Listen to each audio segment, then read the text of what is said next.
Hi అండి, తెలుగు కథల ప్రపంచంకు స్వాగతం. ఇవాళ బుజ్జాయి తెలుగు కథల సంచిక నుంచి ఊర్వశి శాపం అనే కథను వినేద్దామండి. పాండవులు అరణ్యవాసం చేస్తున్న కాలంలో అర్జునుడు శివుని గూర్చి తపస్సు చేసి మెప్పించి పాశుపదాస్త్రాది దివ్యాస్త్రాలను సంపాదించాడు. అందుకు అర్జునుని అభినందిస్తూ స్వర్గానికి తీసుకురమ్మని తన రథసారథి అయిన మాతలిని రథంతో సహా భూలోకానికి పంపాడు. మాతలి మగువును ఆజ్ఞ చేసి మాతలియుక్తమై ఇంద్రతనయుడున్న ఎరకు రథాన్ని తెచ్చి సురాసుర కిరీటి తటఘటిత రత్న ప్రభాభాసుర పదుండైన మహేంద్రుడు మిమ్ములను చూడాలని అమరావతికి రమ్మని ఆహ్వానిస్తున్నారు అన్నాడు. మాతలి తెచ్చిన రథాన్ని అధిరోహించి అమరావతికి ఇంద్రసభకు వచ్చాడు అర్జునుడు. వచ్చిన అర్జునుని ఆహ్వానించి తనతో పాటు తన సింహాసనమైన చింతామణిపై కూర్చుండబెట్టుకున్నాడు. నరుడైన ఆదిముని మణిహరిసుతుడని హరిసుతుడని హరుచేతన్ వరములు పడిసినవాడని సురలెల్లరూ వచ్చి అర్జునుని చూసిరి ప్రీతిన్. దేవతలందరూ అర్జునుని చూసి అభినందించారు. దేవతల మర్యాదను అనుసరించి మేనక, రంభ, ఊర్వశి మొదలైన దేవనర్తకీమణులతో గొప్ప నృత్య ప్రదర్శన ఏర్పాటు చేశాడు. సభాసదులు అందరూ ఆనందించారు. అర్జునుడు తనకు ఏర్పాటు చేసిన విడిది మందిరంలో ప్రవేశించి విశ్రాంతి తీసుకున్నాడు. అసలే దివ్యకాంత సకలాభరణాలతో జిగేల్మని మెరిపిస్తూ హంసనడకలతో అర్జునుని మందిరంలోకి ప్రవేశించింది ఊర్వశి. పాండవ వీర, అనుపమ శౌర్య, మీ గుణగణములను అందచందాలను గూర్చి నారదాది మహర్షులు చెప్పగా విన్నాను. ఇప్పుడు ప్రత్యక్షంగా చూస్తున్నాను. నీ రాక కోసం ఎంతో కాలంగా ఎదురుచూస్తున్నాను. ఈనాటికి నా కోరిక తీరింది. నీ పొందు కోసం ఎంతో ఆశతో ఎదురుచూస్తున్నాను. రా, నన్ను సుఖపెట్టు, నువ్వు ఆనందపడు అంది.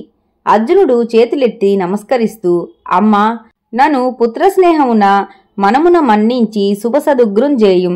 జనుదెంచి నీవు ముదమున జనయిత్రి ఏ గృహతాత్తు జన్ముడనైతిన్ అన్నాడు. అర్జున, నిజము చెప్పు, నీకు నేను ఎలాంటి తల్లిని? అమరలోకంలో వేశ్యలమైన మాకు వావి వరసలు ఏమిటి? ఈ లోకంలో స్త్రీలు పురుషులు విచ్చలవిడిగా వ్యవహరిస్తారు. ఇక్కడకు వచ్చిన దివ్యపురుషులందరూ మాతో ఆనందం అనుభవిస్తారు. వావి వరసలు అంటూ కాలం వ్యర్థం చేయకు, నా కోరిక తీర్చు అంది. అర్జునుడు, అమ్మా, జగములు పుట్టించడానికి నశింపజేయటానికి కర్తలైన దేవతలు అయిన మీకు ఎలా ప్రవర్తించినా తప్పులేదు. నేను మానవుడను, కర్మభూమి ధర్మభూమి అయిన భూలోకంలో జన్మించిన వాడను. కనుక మా ఆచారం ధర్మం మాకు ఉన్నాయి. మా వంశకర్త అయిన పురూరవ చక్రవర్తి అర్ధాంగివి. దేవేంద్రుని సేవలు చేయుచున్న నీవు నాకు తల్లివి అనుటలో ఏ సందేహమూ లేదు. తల్లి, నన్ను మన్నించి నన్ను పుత్రవాత్సల్యంతో చూడు అన్నాడు చేతులు జోడిస్తూ. ఊర్వశికి కోపం వచ్చింది. నా అంతట నేను వచ్చి కోరిన నా మనోరథము భంగము చేసి నన్ను అవమానించావు గనుక నీవు భూలోకంలో సిగ్గు విడిచి స్త్రీల మధ్యలో నపుంసకుడివై ఉందుగాక అని శపించి కోపంతో ఆ మందిరాన్ని వదిలి వెళ్లిపోయింది. ఆ వివరం అంతా విన్న దేవేంద్రుడు అర్జునుని ఓదార్చుతూ, నాయనా, నీ వంటి ధైర్యవంతుని జితేంద్రియుని ఏ యుగంలోనూ చూడలేదు. ధర్మమూర్తివి, మునులకు కూడా నీ జితేంద్రియత్వం పొగడదగినది.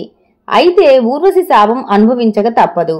13వ ఏడు మీరు అజ్ఞాతవాసం చేయాలి గదా. ఆ కాలంలో నీవు షండరూపంలో ఉంటూ రాజకన్యలకు నృత్యం నేర్పుతూ ఉండు.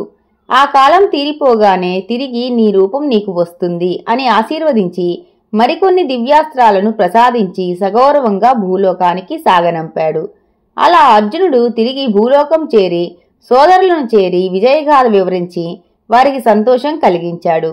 అలా ఊర్వశి శాపం ప్రకారం అర్జునుడు అజ్ఞాతవాస సమయంలో విరాటరాజు కొలువులో మత్స్యదేశంలో రాజకుమారి ఉత్తరకు నృత్యం నేర్పుతూ బృహన్నలగా పిలువబడుతూ అజ్ఞాతవాస కాలంలో ఊర్వశి శాపాన్ని అనుభవించి తిరిగి పూర్ణ పురుషుడు అయ్యాడు. ఈ కథను విన్న పుణ్యపురుషులు సకల దురిత విముక్తులగుదురని వైశంపాయనుడు జనమేజయునికి వివరించాడు. ఇది ఆంధ్ర మహాభారతంలోని అరణ్య పర్వంలో జరిగిన ఘటన. ఇంతటితో కథ కంచికి మనం ఇంటికి.